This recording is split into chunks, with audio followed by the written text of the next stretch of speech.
O problema de muitos alunos em relação à escrita, muitas vezes, é o que falar sobre, né? Tem a dificuldade de colocar no papel.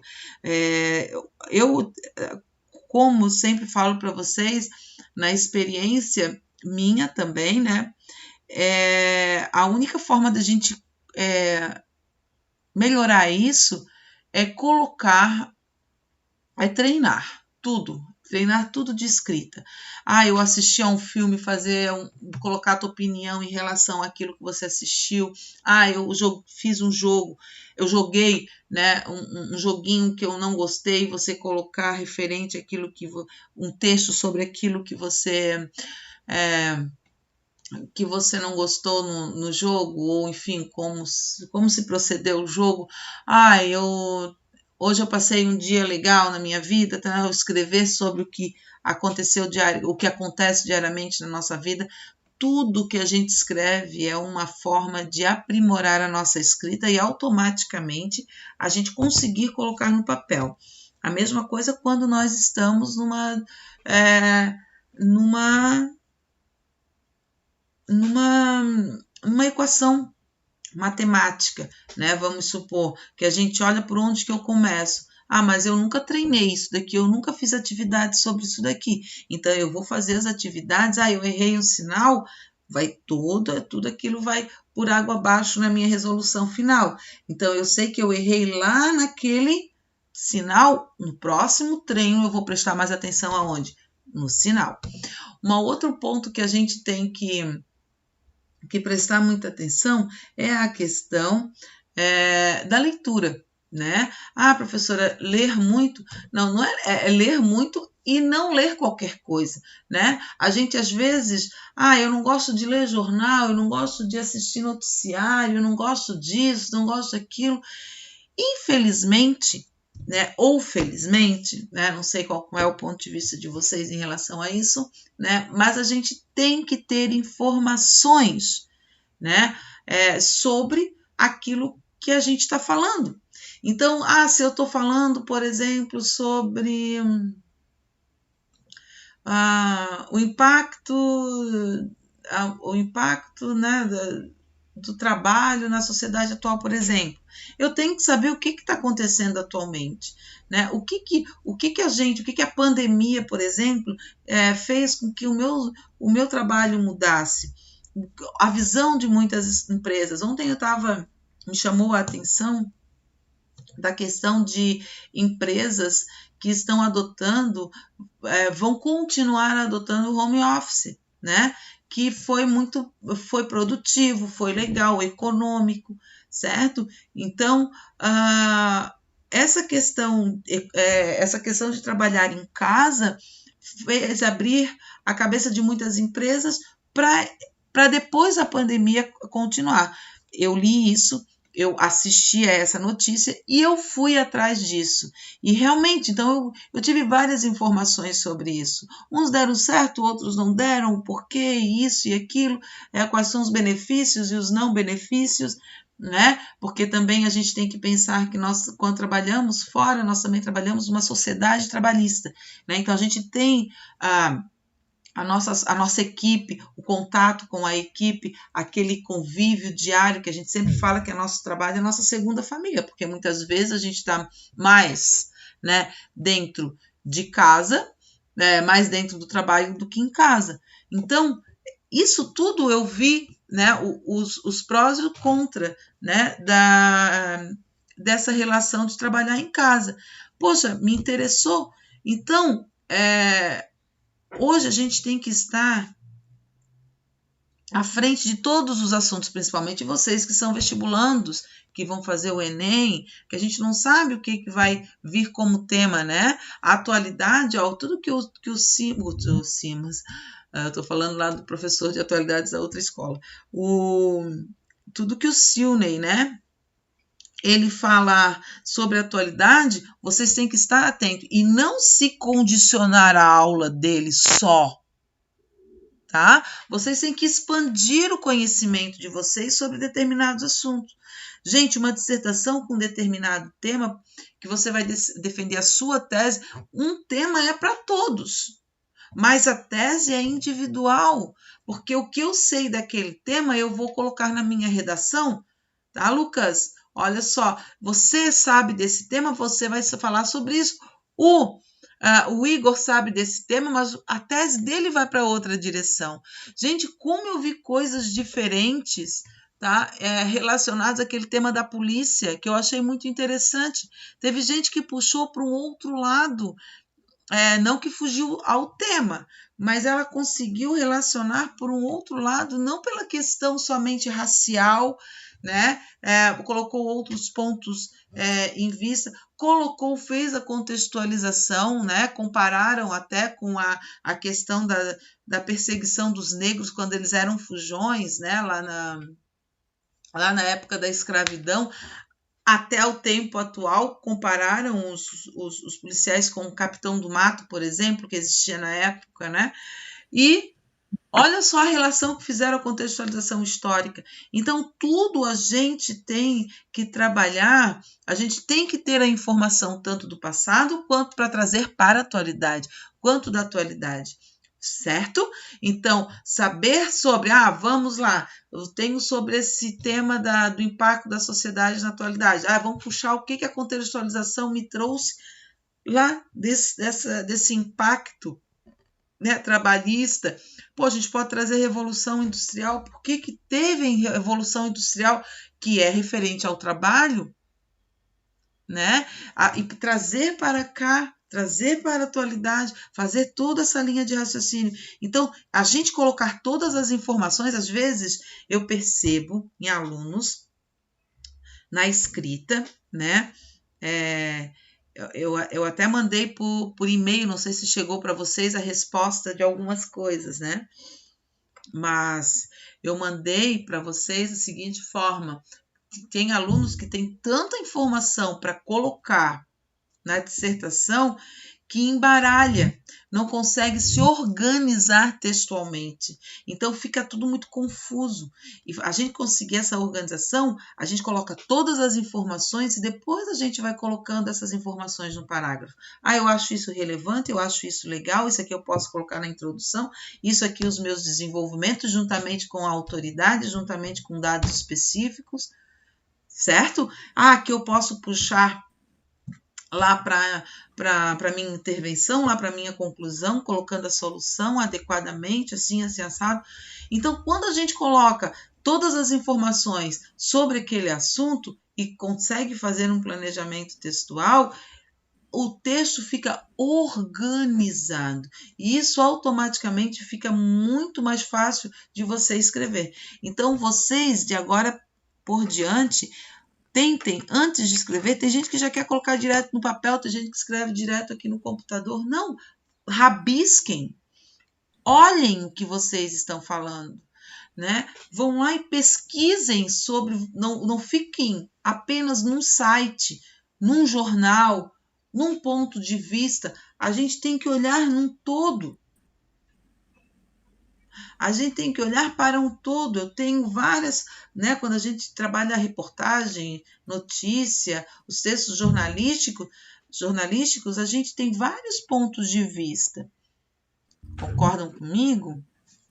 Então, nesse momento, a gente tendo todas essas informações, a gente joga num rascunho, joga num planejamento, que é diferente do rascunho.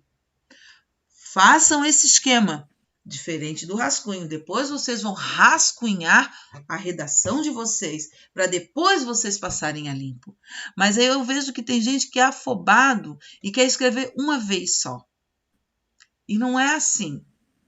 Então, por isso é que eu digo para vocês, olha só, no Enem, né? Quando a gente trabalha o aulão com os alunos, a gente costuma dizer o quê? Não façam a redação, não deixem a redação por último. Porque vocês vão estar cansados. A redação, no dia da redação, tem que ser em primeiro. Eu não digo para vocês fazer primeiro, passar limpo. Não. Rascunhar, planejar. Eu vou lá, eu vou olhar os textos motivadores, eu vou ler o texto motivador, eu vou planejar o meu texto. lá nas folhinhas rabiscadas, vocês vão lá e vão colocar tudo que vocês sabem sobre aquele tema, tudo que vocês sabem sobre aquele assunto. E colocar tudo. E de repente já rascunhar alguma coisa. E aí o que acontece, gente? Vocês vão fazer as outras provas. Às vezes, lá dentro daquelas provas, tem alguma informação que pode ser relevante para vocês. E aí vocês já sabem o que vocês colocaram lá na redação de vocês e que vocês podem tirar ou vocês podem acrescentar. Certo? Então, por isso, façam esse passo a passo, não sejam afobados. As técnicas, olha, eu estava assistindo várias aulas, né? Várias aulas sobre esse planejamento, para eu ter uma ideia, assim, do que eu estou falando. Todos os professores falam a mesma coisa. Eu não fico só na minha opinião, eu procuro sempre opiniões, eu fui em busca, né, de outras pessoas também, para saber como é que eles colocam isso para os alunos. Então, eu estou dando as dicas do caminho certo para vocês, basta vocês seguirem. Não adianta eu falar e vocês não seguirem. Vocês têm que colocar em prática. Tá? Coloquem lá em prática todos os temas que a gente vê, que a gente for colocando, façam isso, façam a prática do planejamento, façam a prática do rascunho, façam a prática da pesquisa, porque agora vocês podem pesquisar, lá vocês não têm como pesquisar, é o que vocês sabem e ponto. Né? Aqui vocês podem buscar várias orientações de várias pessoas para vocês criarem o texto de vocês. Aí tem alunos que tiram partes de vários textos, né? Aí a gente às vezes se depara com partes de texto de alunos que são parecidas com parte de texto de outros alunos. A gente, é cópia? Não se copia. A gente se baseia para escrever. Se vocês ficarem copiando, vocês não vão ter o texto de vocês. Isso é fato. E isso vocês não vão levar só aqui, tá? Para nossa... Vocês não vão ficar só aqui. Vocês vão levar isso para a universidade, porque vocês vão escrever artigo científico, vocês vão escrever paper, vocês vão escrever monografia, várias coisas. Isso, qualquer curso que vocês vão fazer, vocês vão escrever. E o professor vai ver o que é cópia e o que é base. Né? Isso vocês vão ter. Tá? Então, vamos pegar algumas dicas. Como eu falei, são professores que me deram de instituições superiores, né? Então, óbvio que eu adaptei para vocês, mas isso vai levar para vocês para a vida, tá? Para a universidade, para o que vocês forem fazer, curso técnico, não adianta que vocês não vão fugir disso, tá? Então, vamos lá.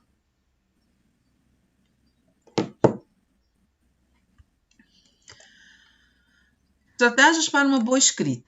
Né? Apenas o bom uso da língua portuguesa não define um texto bem escrito, ou seja, escrever bem. Né? Escrever bem, a gente sabe que a gente precisa escrever bem dentro da norma da norma culta da língua portuguesa, e sem qualquer determinação, não. A gente, além da escrita, a gente tem que saber amarrar o texto e a gente tem que saber do que a gente está falando. Isso em qualquer coisa, tanto para livros, como para esses blogs, né, como eles colocam, outro canal de informação, enfim. Né, a gente tem que saber amarrar o texto junto com a linguagem. Ele deve promover a reflexão ou inspirar uma determinada ação, de acordo com o desejo do seu interlocutor. Então, eu tenho que ver para quem que eu estou escrevendo. Certo? Então, quando a gente escreve para outra pessoa, tem que ser claro. Um anúncio publicitário tem meu público-alvo, um artigo de opinião é sobre uma notícia, é para o jornal ou uma revista, eu tenho que ter a informação necessária e o que eu vou escrever, né, para eles. Enfim, isso depende para quem. Numa dissertação, por exemplo, o meu público-alvo é o meu corretor, é ele que vai avaliar o meu texto. Então, eu tenho que escrever de forma que ele entenda. Não, eu sei o que eu estou escrevendo, certo? Mas encarar uma página em branco sem saber como organizar e expor suas ideias é um luxo que a maioria dos profissionais não pode se dar, né? Ou dos alunos, né? Os profissionais ali, porque como é universitário, ele utilizou essa expressão e eu digo para vocês, né? Então a gente tem que ter essa ideia de saber organizar o textinho de vocês. Isso não vale apenas para quem trabalha como escritor, jornalista ou professor, isso para qualquer área. Até quando a gente é um administrador, né, que a gente está dentro do nosso escritório, quando eu vou mandar um e-mail, por exemplo, eu tenho que saber para quem eu estou escrevendo e eu tenho aqui colocar em prática, colocar para aquele meu interlocutor para que ele entenda o que eu quero colocar ali, né? Primeiro, ler muito, tá? Então, essa primeira base aqui, ó, na verdade, esse meu textinho eu já guardei eu fiz para vocês e eu vou colocando aqui o que é importante, tá? Esse primeiro, quero tirar esse aqui que tá me atrapalhando. Aqui. Ó, esse primeiro ponto aqui é muito importante. Quando eu digo para vocês ler muito, pesquisar muito, ter informação, ter um léxico, vocabular. Hoje nós estávamos trabalhando na outra turma a questão da escolha lexical, né, de uma palavra. Como é que eu posso tirar, colocar, tinha um anúncio, né, que estava com uma palavra agressiva e negativa. Como é que eu posso tirar aquilo sem que tenha aquela palavra que não soe negativamente, que não tenha, né? Não tire o valor simbólico dele, o significado dele, tá? Então, isso daqui, ó, quase todo bom leitor se transforma em um bom escritor. E hoje, essa semana eu escutei de um aluno do ensino fundamental que disse assim, professora, eu tô lendo tanto nessa quarentena que eu não tinha tempo de ler, que eu percebi que na minha escrita eu melhorei bastante. Vocês têm lido? O que vocês têm feito na quarentena? Vocês pegaram um livro para ler? Vocês estão lendo o livro do vestibular? Já estão todos lidos? Façam essa reflexão. Eu li alguma coisa, eu estou lendo artigos, eu estou lendo alguma coisa para aprimorar, para enriquecer o meu vocabulário? Uma interrogaçãozinha. Eu estou fazendo isso? Porque se a gente não faz isso, a gente não consegue escrever. Não é só a linguagem, eu preciso de outras coisas. Mas se eu não tenho essa minha variação vocabular, eu não consigo mesmo. Fica difícil, tá? Outra vantagem é como passar do tempo o leitor começa a perceber se uma mensagem é transmitida com eficácia ou um texto é apenas um emaranhado de palavras sem sentido. Será que está confuso o meu texto? Eu estou tendo tantas informações, eu tenho que ter essa ideia. Eu tenho tantas informações, será que a professora vai entender o que eu estou querendo dizer? Leia para os seus pais. Leia para alguém, entre vocês, colegas. E sejam sinceros, não vão ficar bravos porque um fizer uma crítica ou outra em relação a isso. Eu fiz uma prática uma vez num colégio de uma dissertação, eu, né, embaralhei as redações e distribuí dos 2 terceirões diferentemente, né? E eu mandei eles lerem se eles entenderam o que aquela pessoa escreveu. Eu vou entender se a professora, está claro para a professora escrever, do jeito que eu escrevi, será que está claro para a professora? Será que eu não atropelei informações? Será que eu utilizei?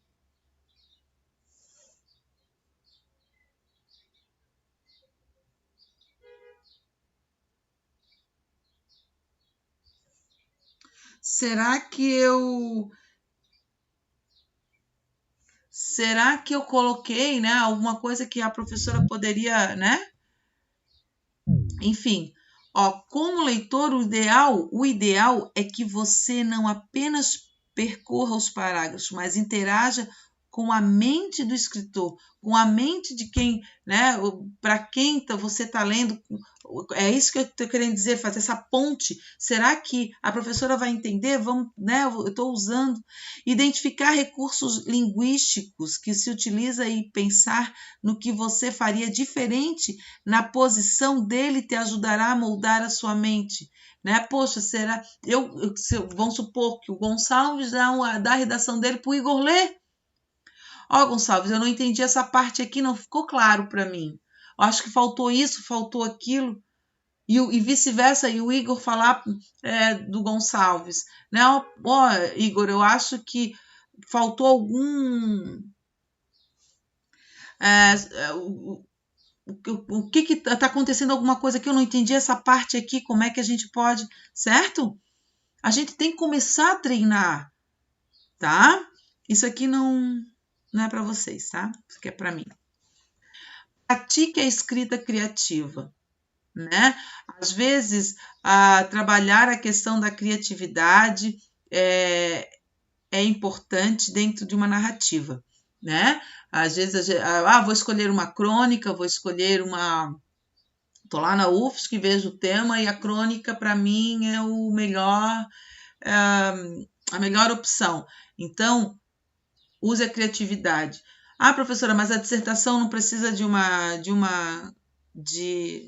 de criatividade? Precisa. Quando você se inspira em outro texto, né, como na autoridade, por exemplo, né, que eu vou buscar uma citação de autoridade, ele buscou uma coisa que foi criativo, ele conseguiu fazer essa relação criativa dentro de uma dissertação. E isso conta a criatividade do aluno. A criatividade do aluno na intervenção do Enem conta muito, chama muita atenção. Não é criativo, ser um criativo subjetivo, né? Como a gente diz, de idealização. Não. A gente ser criativo com o que a gente tem em mãos. O que eu posso fazer, né, para eu ter essa criatividade, né? Agora eu vou para a parte do planejamento. Eu vou para a parte do planejamento em relação à intervenção. Eu vou fazer essa parte da criatividade no planejamento lá na minha intervenção. Vou buscar uma música, porque você pode fazer isso, né? Então, a gente trabalhar, usar todos os argumentos. Eu teve um aluno que uma vez eu corrigi da redação do Enem que usou uma fala dos Racionais, né? Que eu acho que é rapper, né? Eu não sei exatamente, eu fui buscar. Ele mencionou e eu fui buscar a letra da música depois para ver, porque eu não tenho conhecimento. Mas dizia exatamente aquilo que relacionava. Eu não vou usar isso daqui porque, né, Racionais, apologia, a gente pensa que... Não, mas às vezes esses rappers trazem muita realidade e uma realidade criativa. Isso é criatividade, tá? Vamos colocar a criatividade também no texto. Divida suas ideias em partes. Um dos maiores problemas para pessoas que vivem se perguntando como vencer a dificuldade de escrever é iniciar o seu texto, certo? Mesmo com um tema bem definido, organizar uma linha do tempo para a história, contextualização histórica, né? Essa organização da história que se quer contar não é fácil nem para escritores mais experientes, nem para quem tem o hábito de escrever, às vezes falha, certo? Mas sempre começar, por exemplo, o texto dissertativo do Enem, começar pela contextualização histórica, fica muito mais fácil de você produzir o seu texto.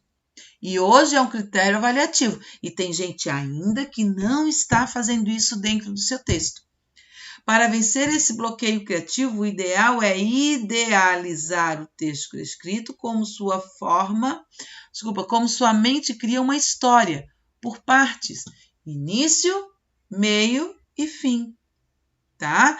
Esqueça a ideia de linearidade e organize suas ideias de maneira aleatória. Se eu não consigo fazer esse início, meio e fim, eu vou jogando as informações de qualquer jeito. Eu vou colocando ela de qualquer jeito, em parágrafos, só que, como eu falo para vocês, é um rascunho. Vou fazer o planejamento, vou fazer o rascunho e depois eu vou escrever. Mas, às vezes, a preguiça não deixa. Concordam comigo? A gente fazer esse passo a passo. Pouco a pouco você conseguirá estruturar melhor o seu raciocínio e encontrará palavras certas para completar o texto de uma maneira que faça sentido para quem está lendo. Quando a gente olha o texto, a gente vê, não, isso aqui fica melhor aqui, fica melhor no segundo parágrafo, fica melhor no terceiro parágrafo. Opa, isso daqui é bom para um contra-argumento. A gente automaticamente vai melhorando o seu texto, tá? 4. Faça um roteiro do seu texto, ou planejamento, como eu falo para vocês, tá? Assim como as suas ideias, o seu texto também não precisa seguir uma linearidade inicialmente. A inspiração para a introdução perfeita pode surgir apenas com as ideias trazidas do corpo do texto, por exemplo, né? Antes mesmo de escrever a primeira linha, passe para o papel as informações, isso aqui é importante, passe para o papel as informações imprescindíveis para o seu artigo, para a sua dissertação, os ganchos mais interessantes para contar a sua história, contar sobre aquele assunto, os tópicos que você ainda não sabe como desenvolver. Isso daqui cabe exatamente para a dissertação. Trate o seu texto como um roteiro de um filme, o qual você não precisa gravar as cenas em sequências, mas no final terá a sua história editada de forma coerente. O final é o quê, gente? O final é o passar a limpo, tá?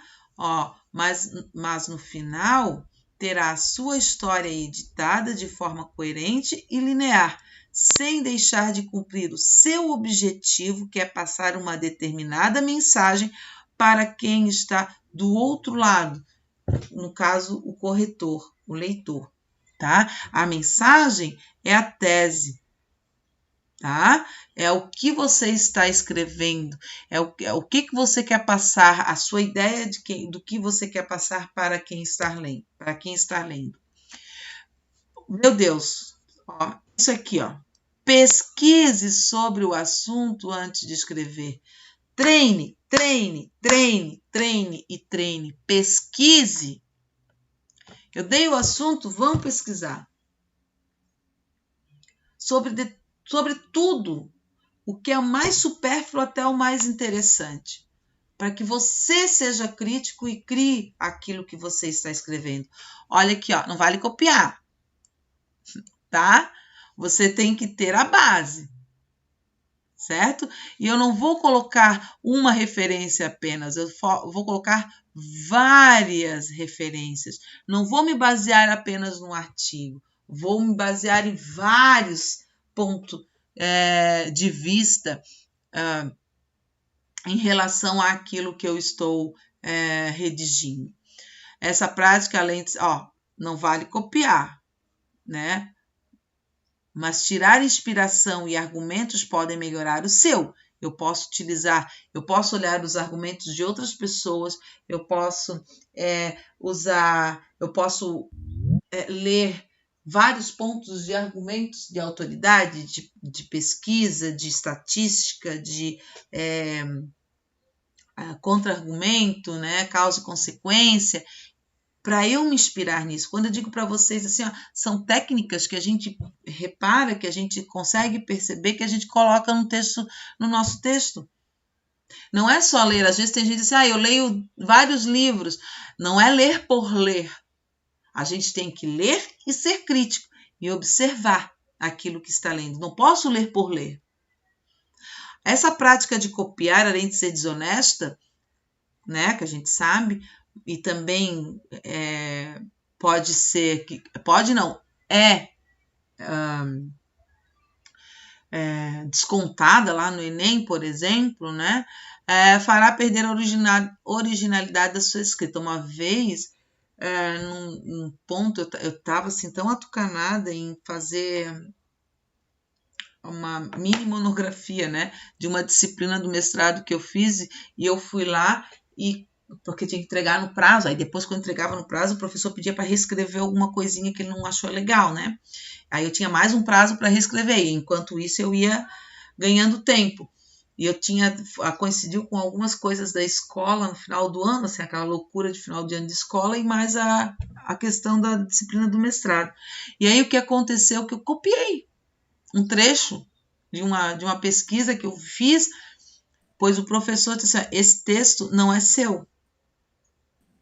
Ele percebeu o recorte do meu texto, reescreva toda a sua pesquisa. Claro que eu tive tempo, aí ele dá mais um tempo para eu reescrever, e eu tive que reescrever. A gente percebe. Quando a gente está escrevendo, a gente quer ter aquilo dali escrito, mas quem lê percebe, tá? E por conta dessa autenticidade, a gente perde autenticidade, criatividade, né? Então, a gente perde tudo, porque não é o teu texto, né? Sites de busca, monografias, revistas, livros. Olha, quando eu escrevi a minha dissertação, o meu artigo científico lá da graduação, eu que ia ser publicado, eu li vários artigos anteriormente. E quando vocês forem escrever também, gente, leiam várias dissertações que vocês puderem, né, procurem aí na internet, eu acho que deve ter bastante coisa escrita aí de alunos que tiraram nota 1000, que não tiraram nota, para vocês verem qual o caminho que ele utilizou, tá? Às vezes vocês podem levar como um exemplo, né? O mais importante é que essas fontes sejam confiáveis, né? Ou você corre de passar informações erradas para o leitor e automaticamente perder a credibilidade dele. Foi o que o meu orientador ainda. Queimei meu filme com o meu orientador. Ó, crie uma persona para o seu texto. O que é uma persona? Que aqui ele fala a persona quer dizer algo pessoal, né? É teu. Quando eu falo em credibilidade, inscrever o meu, aqui serve para vários textos, né? Que eu estou colocando aqui para vocês. Mas para a dissertação é o teu texto, tá? Essa é o que eu quis colocar aqui, ó. Esse ponto eu nem ia colocar, mas eu quis colocar pela essa questão aqui, ó. A questão das gírias, as expressões coloquiais, a linguagem infantilizada, né? Infantilizada que a gente vê lá do ensino, quando eu vejo vocês no ensino médio, eu quero linguagem de ensino médio. Quando eu falo lá do fundamental, eu quero, né? A linguagem vai ser, os critérios são diferenciados. Né? Eu não vou corrigir da mesma forma, não tem o mesmo critério de vocês ao corrigir um texto da opinião de um aluno de sexto ano. Não posso. Vocês já estão no final. Vocês já têm uma carga de conhecimento apropriada para escrever um texto. Né? E quando vocês utilizam isso daqui, ó, a popularidade, a questão das gírias ou expressões populares, né, que não estejam entre aspas, porque às vezes vocês só querem mencionar para fazer uma comparação, alguma coisa, aí como eu falo para vocês, colocarem entre aspas, certo? E aí, para o corretor ver que você sabe, para ele que você sabe que é uma linguagem coloquial, que você não está colocando ou infantilizando a sua redação, tá? Dificilmente, óbvio, né? Não vai atrair o corretor, certo? Eu quis colocar isso daqui só por causa desse pontinho aqui, tá? Agora, preze pela simplicidade. Eu falo tanto isso, é o último, tá? Ponto. E eu falo muito isso para vocês, não falo? Eu falo tanto isso, a linguagem simples e correta. contextualizada, colocada adequadamente dentro do texto de vocês. Tem gente que utiliza conjunções assim, ó, que nem cabe dentro. Mais uma vez eu vou falar, né? Cuidado com usar essa conjunção descarte aí, tá? Cuidado, as pessoas que gostam de utilizar isso. Tem gente que está usando de modo inadequado. Usem vocês acham que a professora não está lendo as redações de vocês? Eu leio, né? Eu leio, eu paro, eu vejo, só não tenho tempo de ficar anotando tudo. Mas eu fico com aquilo na minha cabeça para falar para vocês. Eu não vou falar da pessoa específica, mas eu vou falar de um modo geral. Tá? Então, cuidado ao usar essa conjunção, que tem gente que está usando. Tem gente que usa adequado, não estou dizendo. Mas tem gente, descarte isso, descarte aquilo. Gente, nós temos as conjunções variáveis simples necessárias para uma boa escrita dissertativa a nível de ensino médio. Né? Então, utilizem o que vocês aprendem com a Fábio, utilizem o que vocês aprendem comigo em relação às conjunções e os sentidos, o básico e o simples, que amarrem, que façam com que o seu texto seja coerente. Não precisa utilizar palavras rebuscadas.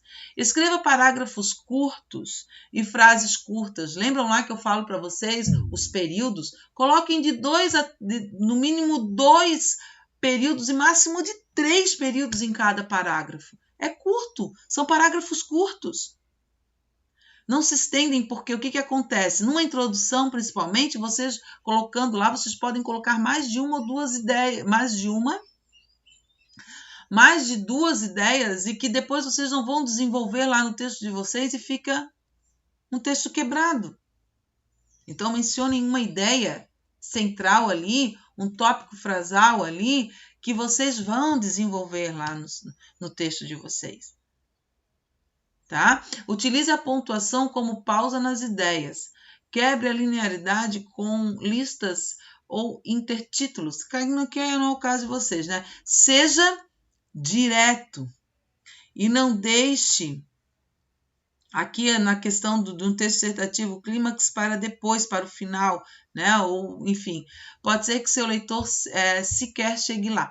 Então, assim, ó, às vezes o teu texto não vai até o final, né? Lembram quando eu falo para vocês assim, ó, quando o professor está lendo a redação de vocês, chega lá no final e lembra exatamente daquilo que ele escreveu durante todo o texto dele no início, é porque o texto está bem coerente e está bem alinhado. Caso contrário, o professor se perde, ele vai lá buscar, vai buscar aqui, busca ali, busca lá, os referenciais não estão de acordo, né? Os pronomes não estão de acordo, faltou lá um referencial assim assado, ele vai buscar, né? Ele vai se perder. Então, automaticamente, ele se perde, né? E aí a gente vê que não está coerente o texto de vocês. Então, essas são as dicas que eu procurei trazer para vocês, que eu guardei até para mim, né? Porque o original, né? Que eu adaptei para vocês. O original eu guardei para mim para poder eu escrever depois, né? Os meus textos. Para eu não esquecer, faz tanto tempo que eu não escrevo, né? Para eu não esquecer a minha escrita. Certo, gente?